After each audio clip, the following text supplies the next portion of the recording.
Chaque citoyen doit se sentir responsable du devenir de l'ensemble dont il est solidaire et répondre à sa propre conscience. Ai-je fait ce que je devais? Me suis-je forcé de faire mieux chaque jour? Félix Houphouët-Boigny. Comme annoncé la semaine dernière, nous verrons dans cette émission en quoi l'amitié est essentielle à la vie personnelle et sociale. Depuis le mois d'octobre, et une grande partie du mois de novembre, nous avons parlé de cette valeur essentielle qu'est l'amitié. Pour bien apprécier l'importance de l'amitié, il est bon de rappeler que dans l'amitié, les amis découvrent qu'ils ont des points communs, une affection particulière l'un pour l'autre et une confiance qui facilite la communication mutuelle de leur intimité. Ce qui crée un lien spécial, une sorte de pacte implicite qui conduit à une fidélité mutuelle. L'amitié va demander aux amis de tirer le meilleur d'eux-mêmes pour l'offrir à l'autre ami. Donc les amis tirent le meilleur qu'ils ont d'eux-mêmes pour se les offrir mutuellement. Et l'amitié procure un sentiment de paix et de joie profonde. Car chacun des amis se sent aimé, se sent compris et se sent soutenu par l'autre.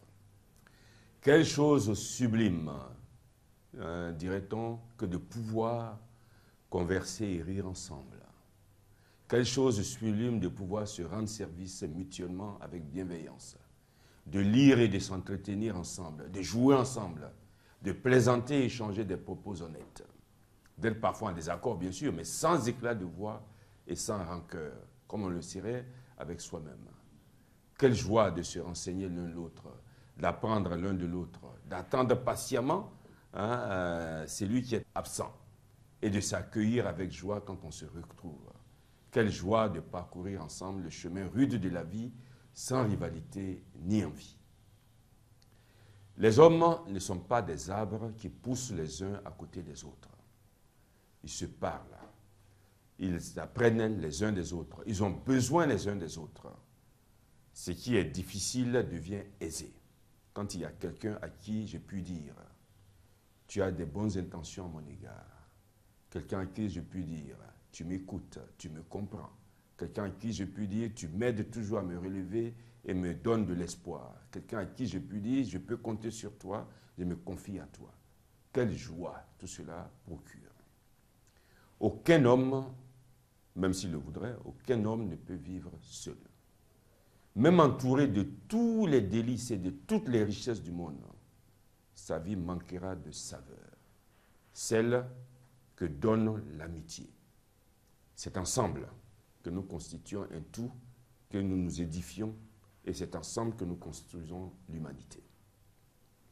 L'amitié contribue à l'harmonie entre les personnes et l'éclosion d'ambiance digne de la personne humaine.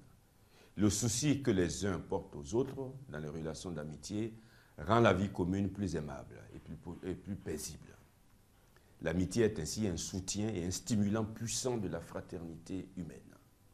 L'amitié multiplie les joies et offre du réconfort dans les peines. Alors pour finir cette émission et cette longue série d'émissions sur l'amitié, nous nous permettons de nous inviter tous à garder en tête deux choses importantes. La première vient de Cicéron, qui a écrit, et nous citons, « Il me semble qu'il supprime du monde le soleil, ce qui enlève de la vie l'amitié. Rien de meilleur ne nous a été donné par Dieu, rien de plus agréable. » Fin de citation. Et la deuxième chose vient du dicton populaire suivant, et nous citons, « Il n'y a pas de flamme sur une lampe sans huile. » L'amitié, nous le voyons d'ailleurs, après tout ce que nous avons dit sur l'amitié est l'huile de la lampe de notre vie personnelle et sociale.